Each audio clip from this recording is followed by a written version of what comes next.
Welcome to Mission Evolution Radio Show with Gwilda Wiyaka, bringing together today's leading experts to uncover ever-deepening spiritual truths and the latest scientific developments in support of the evolution of humankind. For more information on Mission Evolution Radio with Gwilda Wiyaka, visit www.missionevolution.org. And now, here's the host of Mission Evolution, Miss Gwilda Wiyaka. That is not how I remember it. Do you ever question whether someone recounting an event you were involved in is distorting the truth or just has a poor memory? Is there a third option? Mission Evolution Radio TV show is coming to you around the world on the X-Zone Broadcast Network, xzbn.net. With us this hour to explore the science behind the Mandela Effect is Cynthia Sue Larson.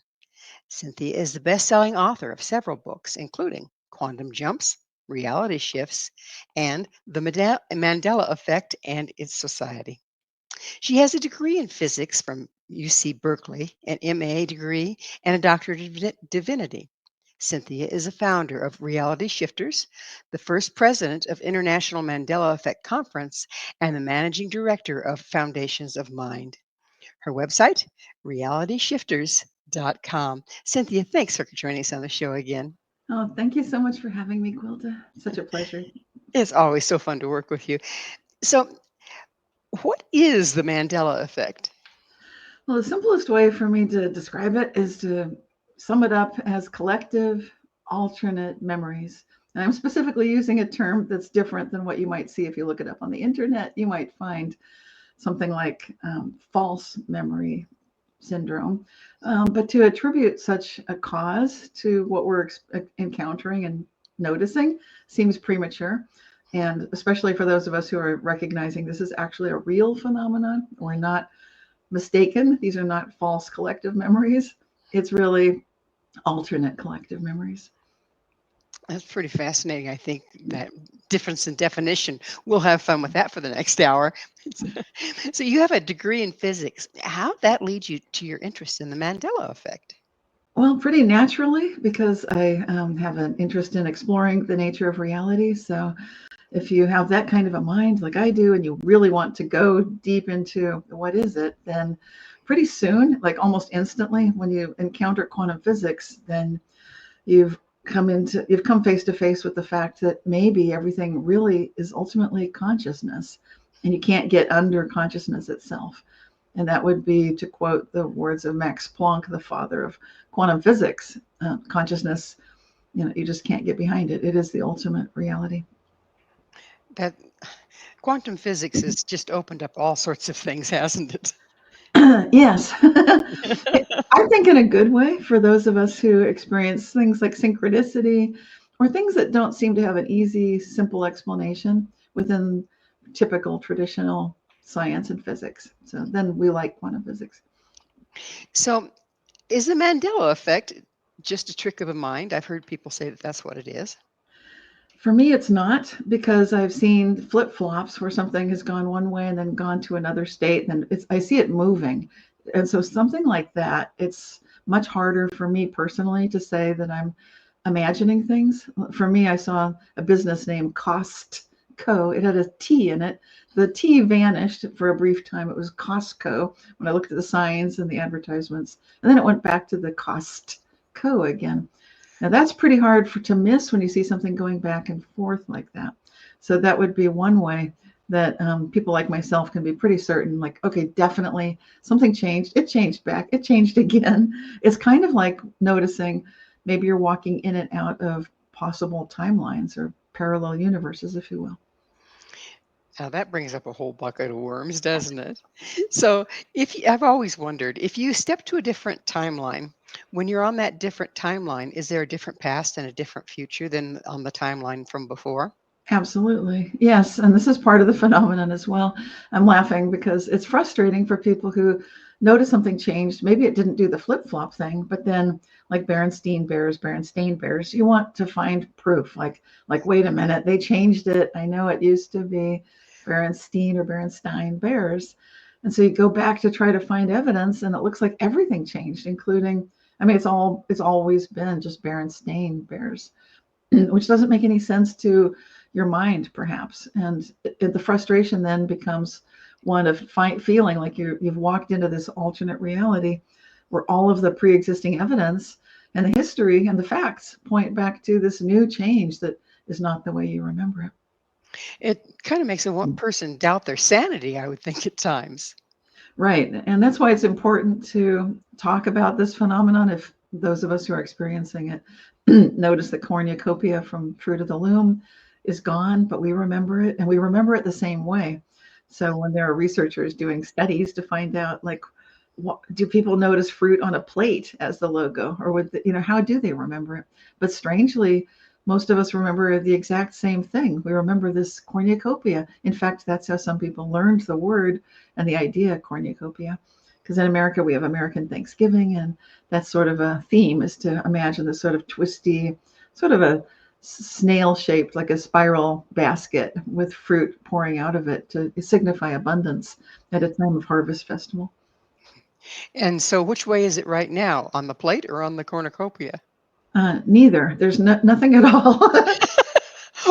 There went the underwear. Yeah, the t-shirts, the underwear. People sometimes they'll say like, "Oh, I remember," or "I've got evidence."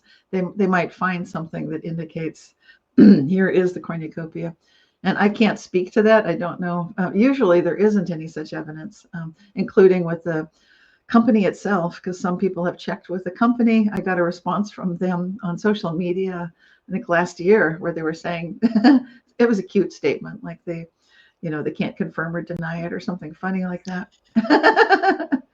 So, what's the science behind the Mandela effect?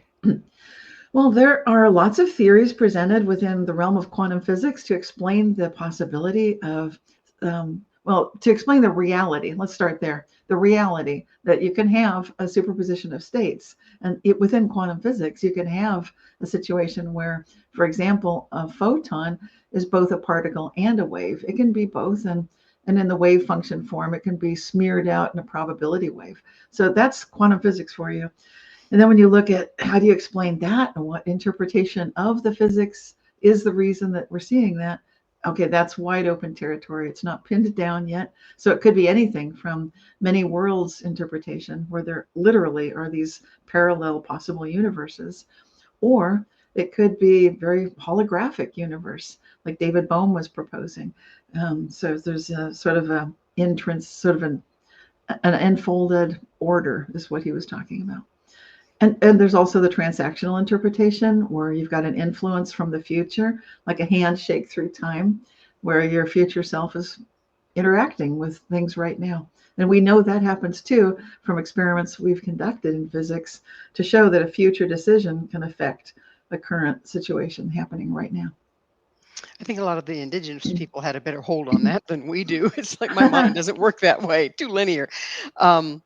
So, have you noticed or registered, or the people that you work with, that this seems to be increasing, that there's more incidences of it, of all of the above?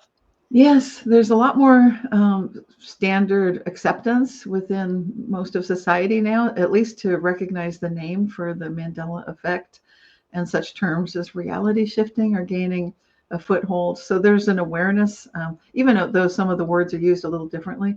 Like I used to use reality shifting to be synonymous with the Mandela effect, what we now know as the Mandela effect. But young people on TikTok are going into lucid dreams and feeling like they can walk into another reality. I would say you literally can walk into another reality. So it's not just like a dream, or it doesn't need to be just fantasy. And I would recommend that this be utilized as a spiritual process. By that, I mean ethical and engaged with the highest level principles that one is capable of getting a foundational basis in. Because if you're doing things for short-term gain, I think that's a mistake and a misuse of all of this. So the question begs asking, can we start to consciously choose which timeline we're on or which reality we're standing in? I believe we're actually doing that, and it doesn't seem like it right now because I think most of us are only noticing little things like you think of someone and then they phone or they call or they walk into the restaurant. That happened to me just a couple of days ago. I've been talking about someone I hadn't seen in years to my husband, and I was having lunch with my husband, and then who should next walk into the restaurant but the very person I hadn't seen in decades. And she'd been thinking of me too. So that was very interesting. But that kind of thing, we might dismiss it and say, well, that's just, who knows, that kind of thing's been happening all the time. But I would say that it's happening more often now for most of us. I think most of us are seeing much more of this. And it's kind of ramping up slowly. But I believe that we're going to be seeing more and more instantaneous manifestation where whatever we're thinking about can and sometimes will manifest. And once again, it's good to be grounded, relaxed, focusing on good things, asking questions you want to live the answer to, basic principles that help to ensure success when this sort of thing is happening. What do you think is causing the acceleration? There's generally, there are lots of theories on that too, but I think some people are suggesting, and I would agree with this, that there's more energy on the planet. A lot of us can feel it. If you're energy sensitive, it's like, whoa, there's just so much energy. Things are going fast. And even people that aren't that sensitive to it are noticing it. We'll see it evidenced in the Schumann resonance a little bit, which is basically noticing changes in the frequencies in the Earth's atmosphere, but we're also feeling it from the solar effects and just all that solar energy coming our way. Yeah, that sun's going nuts right now, isn't it? And the Earth's magnetic field is slightly down too, so we're getting a lot of energy. So it's time for a commercial break. Don't go away. This is Mission Evolution, missionevolution.org. Can you believe what you perceive? With us this hour discussing the Mandela Effect is best-selling author Cynthia Sue Larson. Her website, RealityShifters.com. Cynthia, we were talking about the accelerated situation that we're living in, bringing about these Mandela Effect and various other things more rapidly. How is that? You were saying that it comes from, we were just talking about how also the sun is bringing some of that. Would you take up where we left off? Yes, there's just an increase in the overall energy that we receive from the sun. We're familiar with getting sunshine, of course, but there are lots of other bandwidth and frequencies that come through as well. And there are some people who believe that we're getting just such a download, if you will, of additional energies, frequencies, that some people are feeling that it's a time of great imagination, great ideas, great maybe chaos as part of that, because there's such a rush of just different ideas and possibilities coming through. And like I said, the Earth's geomagnetic field is going down slightly, actually pronounced amount. So more, that means it's kind of like the energy shields on Star Trek, where the Captain Kirk would say, the shields are down, Scotty, get them back up. So the shields are going down slightly, and we're getting more of the energy from the sun reaching us. And so people who are doing dowsing of the energy grid lines, like Rory Duff in England, who's following in the line of work of Hamish Miller, he's noticing that these energy lines are getting bigger and bigger and bigger. So if you're dowsing energy lines on the planet, you'll notice these energy lines, they're not lines anymore. They're just kind of becoming like the whole planet is glowing with energy. It's where there used to be thin little lines, they're expanding. And some of the biggest lines ever recorded, what Rory calls dragon lines of energy, are now showing up. So people who are tracking that kind of thing are noticing that there's so much energy on the planet. It's almost like all of humanity is, you could say, benefiting or maybe suffering, whichever way you want to look at it.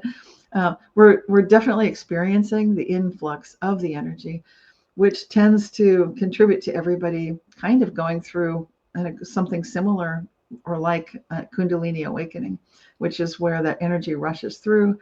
And if you've got stuck points or issues, various energy issues within yourself, then you need to clear those out so that you're not suffering from that.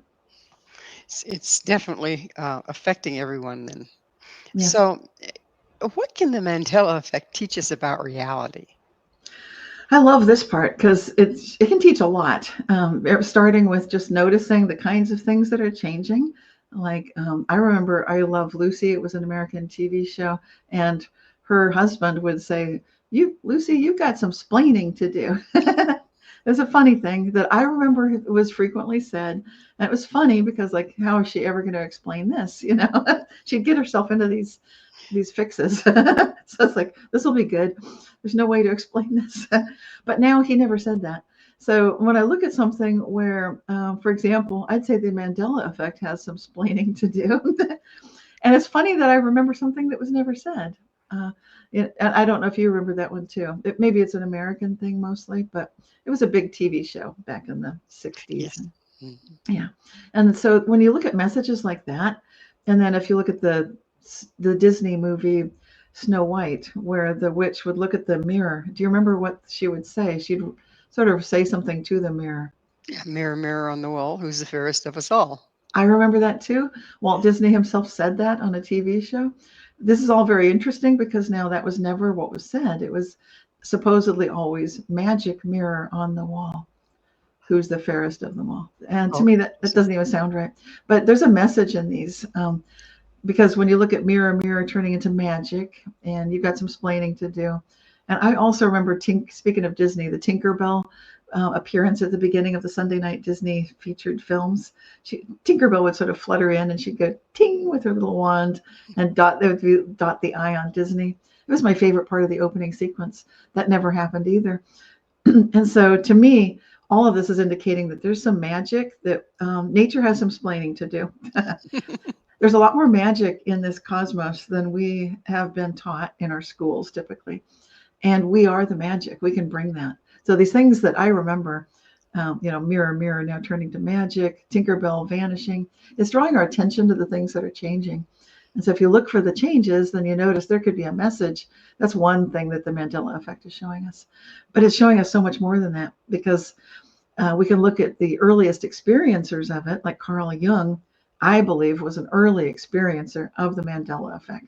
Before there was the internet, before he could share what was going on. He went to Ravenna, Italy, and with a friend, Tony Wolff, he saw some amazing, beautiful tiled pieces of artistic mastery. They were mosaics, 6 by 8 feet large in an octagonal room, 4 of them, huge, and describing these beautiful moments in the Bible and sort of spiritual stories. He talked about them for some time with Tony when he was there. But then after leaving, he asked some friends, could you get me a postcard? I didn't think to get one. I'd love to see those mosaics again. They were so moving about, it was, the parting of the Red Sea and some sort of a baptismal scene, lots of beautiful moments. And his friend responded to Carl Jung and said, I can't find them. They're not there. When Carl returned to Ravenna, Italy, he couldn't find them either. So what he'd seen, what he'd witnessed with his own eyes, and he had a fellow witness, Tony Wolff, also remembered that she had also seen these 6 by 8 foot mosaics.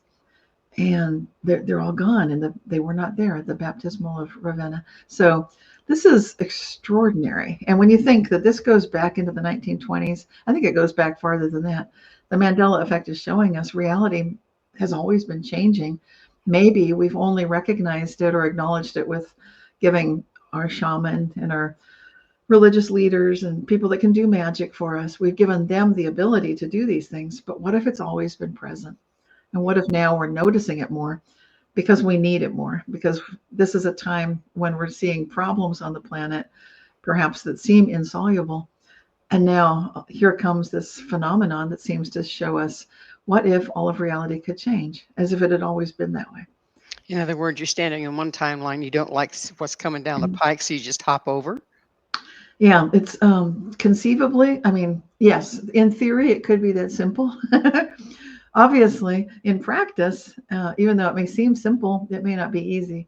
And that's typically true of most of these esoteric practices, whether they're an internal art like Qigong or Tai Chi or martial arts, which I have practiced. Then these things require, even if they're simple, you don't just walk into a school and say, I will now master the 1-inch punch. It doesn't usually happen. Even if you know the steps, it's not going to happen that afternoon unless you put in years of training. And this is similar. It may not be years of training, but it requires attentional focus really being able to focus your attention on the desired reality and not go off course, it's like if you're the radio dial, you don't want to be tuning all the stations in at once and hearing noise. You need to be able to singularly tune in that one radio station, that one frequency, that one reality. Sans the ability to do that, aren't we just randomly popping around at this point? It may seem that way, but I would say there's a structure to everything. There's a hidden order, because I see too many synchronicities, too many amazing coincidences, meaningful coincidences. And I've talked with Bernie Beitman. He wrote a book about meaningful coincidences, and he's a psychologist. I ended up talking to him mostly about dogs for the time I was talking with him, because we both had so many experiences with dogs that were very meaningful. Where against all odds, it seemed like there's this hidden order in the universe. He'd found a missing dog when he'd gone to school as a little boy, and his dog was missing when he got home, and he just got on his bike. This is before the internet. And I think his mom just said, "Good luck with that." I don't know what she thought had happened to the dog, but for some reason he felt guided to go, I think, to the police station. And then in the process of taking his bike and traveling all that distance, I think crying because he was missing his dog so much. What happened to it? It was gone. He just happened to run into his dog, not literally, but he saw his dog right there. So it's like the path he'd chosen to take took him directly to the dog. And I've had so many experiences like that too. It's easier for children though, isn't it? Because they're not indoctrinated.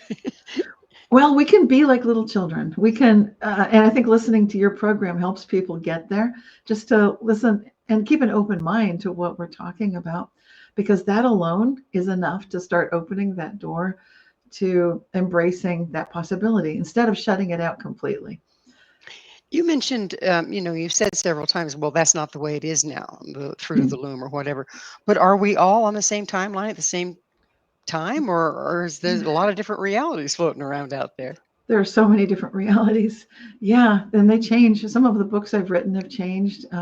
That's wild. And I've talked to other authors that said their books have changed. So sometimes even when you put your heart and soul into something, you can notice that's not what I created. It's now quite different. Things are totally changing. And I recommend just embrace that. Some people get upset and they say, this is not my reality. I want to go back to the yellow sun reality. That one comes up a lot.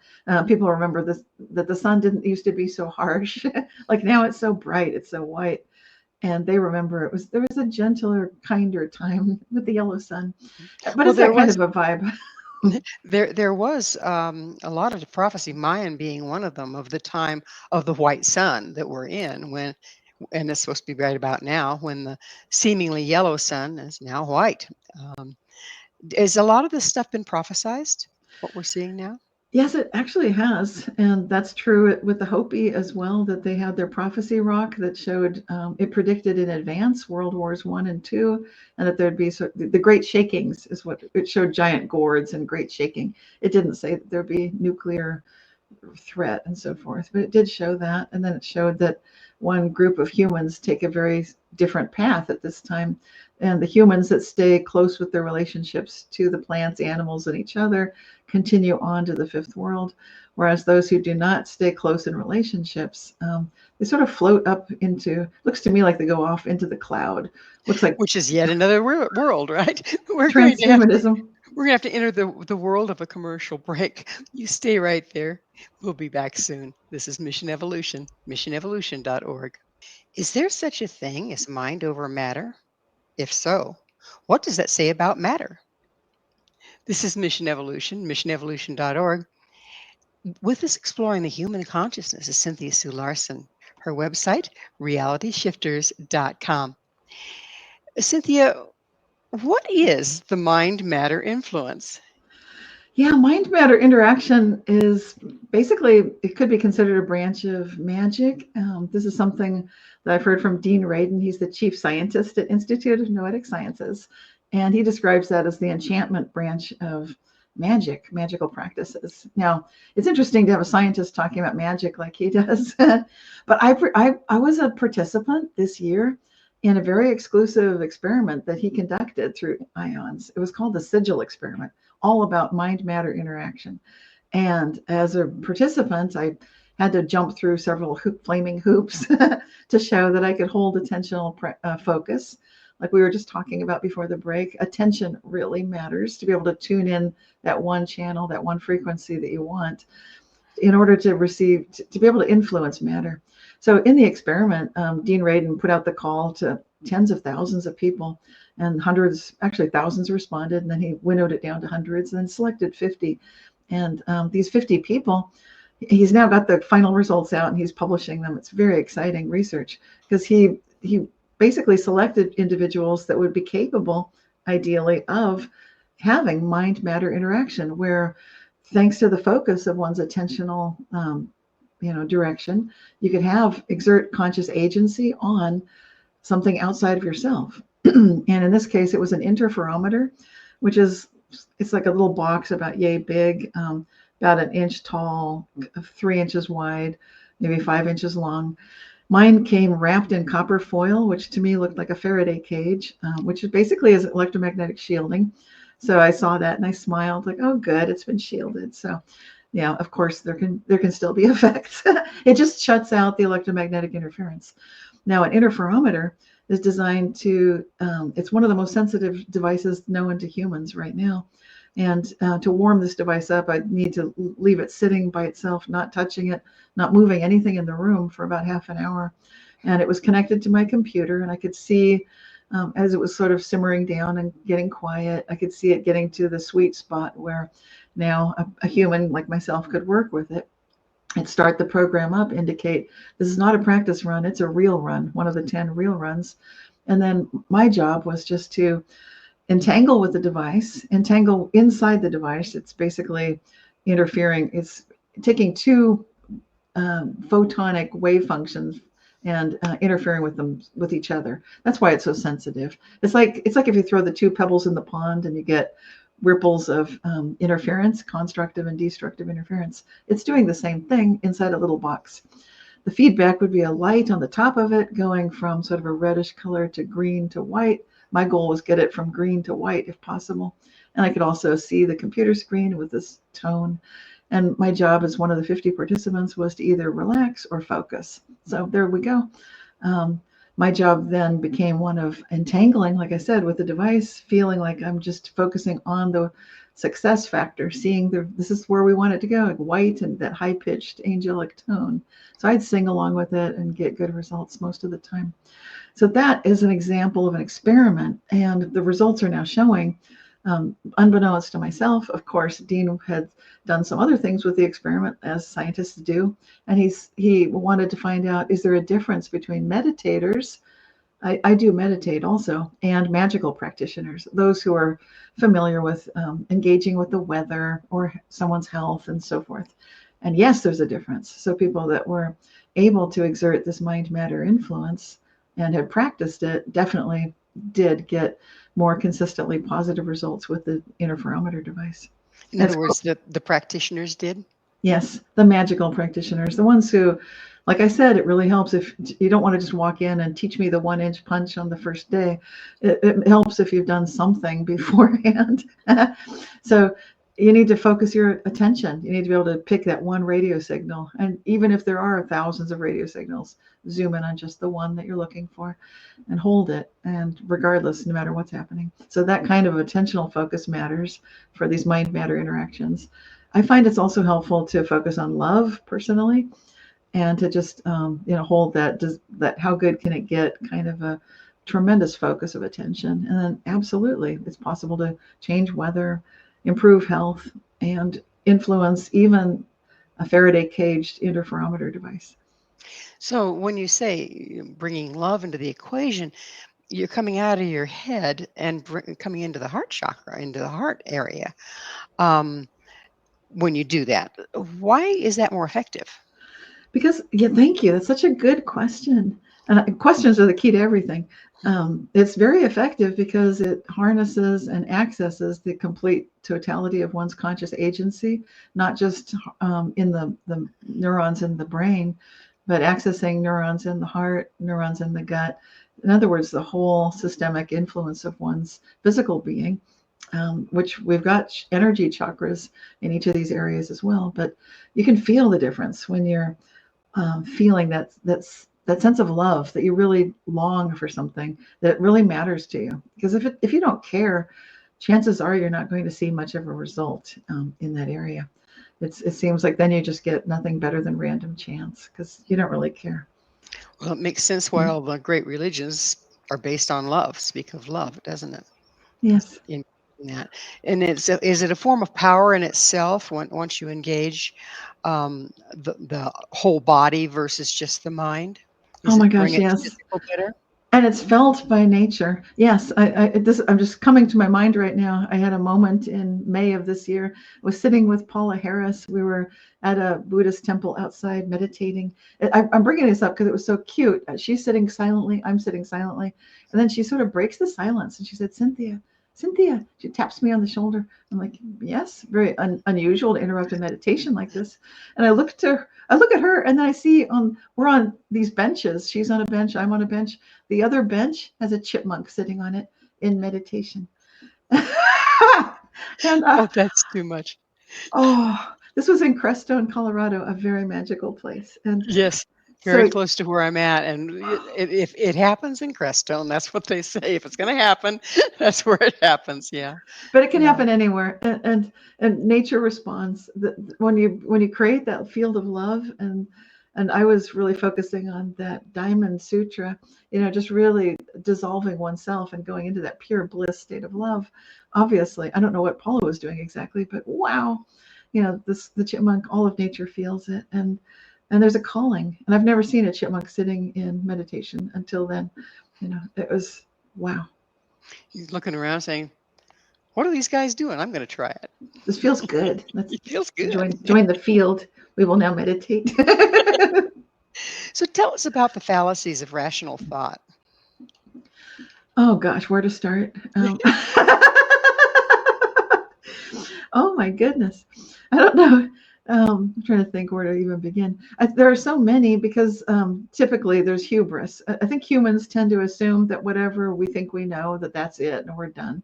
We have a tendency to name things and things that because they have a name that we understand them. That's a huge mistake. There are just lots of errors along the way. There are category errors where we tend to lump things and say that because it's similar, we now can call it the same as something else. And so there are lots of ways we can fall off track. And this is where I would recommend learning from indigenous wisdom. The reason I recommend that is because they have an approach when they go in nature of having soft eyes and observing without bringing the huge baggage of thinking that we already know. Like, oh, I know what a chipmunk is and I know what meditation is.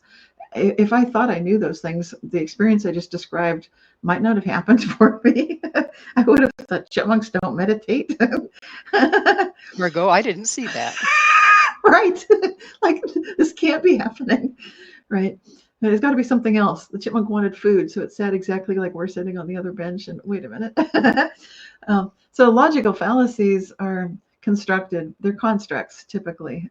And so it's basically painting ourselves into a corner rather than staying open-minded to continuing to constantly experience the unfolding wisdom that is the natural world.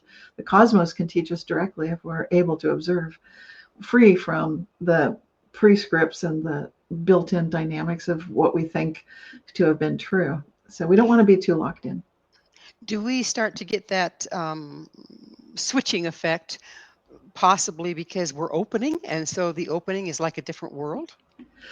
I'd say so. Yeah, to me, nature is showing us, like, what if everything you're imagining could be happening in a parallel universe? I've seen these things happen, and I've essentially bilocated while daydreaming, so that other people have seen me doing what I thought I was simply daydreaming about. Now, what does that mean to me? It means be careful what I daydream, because it's probably happening somewhere. So this is part of why I recommend How Good Can It Get and this whole spiritual approach to everything, because I don't look at it like, oh, imagination is a safe zone to run amok and cause trouble. For me, that's not the case. So anyway. Isn't that where we're building things in our imagination before they become physical, right? Yes. Yeah, Well, we do.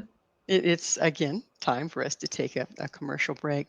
Please stay with us as Cynthia and I explore the nature of reality. This is Mission Evolution, www.missionevolution.org. Will humanity wake up in time? This is Mission Evolution, missionevolution.org. We're continuing our discussion with Cynthia Sue Larson. Cynthia, we've got all these nasty predictions, wars and, famine and the earth falling and the earth changes and all of this stuff. But from what you're telling me, they're just simply on a particular timeline that we can choose to not be on. And if that's the case, what about collective choice? How does that fit in there?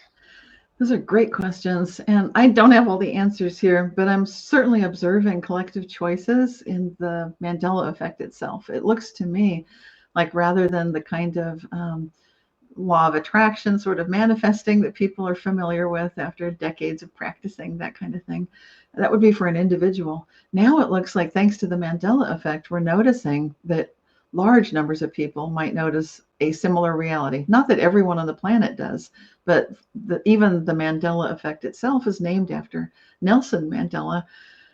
People are noticing that he did not die in 1987, but he continued to live. And that's strange and startling to people who remember he was on Robben's Island and did pass away. So that's an example of some people remembering one thing, others remembering something else. Therefore, that is the Mandela effect. And it's definitely the kind of thing that we notice collectively can be positive as well. It's good that I think it's a good thing that Nelson Mandela did not die in 1987. I'm one of the people that remembers that he did, but I'm grateful that he lived. And I've seen other people as well, such as the actor Larry Hagman. I saw him die before he actually died in the news. Jane Goodall, I've seen her die, and I hope she's still alive. So lots of these things are good signs when good people seem to outlive previous possible death. And then we've seen changes to our anatomy, our physiology, such as the heart moving closer to the center of the chest, kidneys moving up under the rib cage. These kinds of things happen. And that to me signifies great hope for all of humanity, that if millions of us can notice these changes, and maybe for everyone, they're not the big change. Some people say that was always that way. That's okay. Because that would be resonance of that particular timeline, if you want to look at it that way. But the good news is that collectively, if we find ourselves on a problematic timeline, we are learning, we're getting the sandbox tools, the playground tools to play with this phenomenon. And it does seem playful. The kind of changes we're seeing are typically having to do with logos and product names like Haas avocados, HAAS. That's what I remember. Now they've only been Hass, HASS. So things like that. It's relatively harmless. Nothing is really impacted in a bad way. To me, that looks like toys, like humanity is being gifted by consciousness with some practice toys. Like, how do you like playing in your sandbox with these little toys? And can you learn to work together to create a peaceful reality? Can you wish the best for everyone? Can you ask how good can it get for everybody? To me, that's what it looks like it's inviting us to do. And as we do that, then we can start witnessing that we can leave a lot of the bigger so-called insoluble problems behind. I'm definitely noticing that on this journey that I'm on to keep jumping timelines. So I think more of us are just not be where the problems are. Yeah, it's just recognizing that the consciousness itself is, in fact, just like Max Planck said, you cannot get behind consciousness. That means consciousness is the ultimate reality. And if you know that, like some of us are being invited to learn about, then we can start experiencing this for ourselves, experiencing this instant manifestation, transcending that temptation to fall into drama and get kind of fixated on a reality that we don't really like, but we can obsess and we can get grief-stricken about it, panicky and frightened about it, angry about it. If we fall into those traps, those sort of loops and cycles and dead ends, then we're inadvertently quantum Zeno effect locking in that quantum state system. And I would recommend don't do that. So I'm trying to figure out how you work this. Do we navigate timelines via resonance? Um, in other words, if our daydreaming or our intention or our envisioning, our dreams are held steady, they create a resonance with the outcome that we're imagining. Does it work something like that? That's a good way to put it. Back to that radio frequency example, where maybe we can familiarize ourselves with the idea that the old style tuner on a radio, I don't know if anybody still does that, but if you play with the dial on a radio, you can go through all the different channels and stations. And so if you're looking for a certain one, you can tune it to that station. That is the resonance you're speaking of. That's exactly it. For a lot of people have trouble holding that focus. And so it's really helpful to practice holding your focus, because you are the dial, you're the tuner. It's not like something like, I'll just turn the dial, it'll do it for me. That would be nice. But we need to learn to do that for ourselves, to just stay focused on the reality that we are calling into being, knowing it can be possible, or at least being open-minded to the idea. So in other words, whatever, be mindful. That's why you're mindful of what you're thinking or dreaming or wishing for or daydreaming about, is because you are building that resonance, and consciously or unconsciously you choose there, right? That's right. We're building it. Yeah. And So Cynthia, it's time in the show when I get to ask you, what's your mission? well, it's to be the best living embodiment that I can be of living my life for love, asking questions that I'd most like to live the answers to, and just by my example, hopefully inspiring some people to take a look at that, be open-minded, give it a try, because that would be my dream, just to experience heaven on earth for all of us, to find out how good can it get for everyone. Beautiful, beautiful. You speak of an exceptional human. What do you mean by that?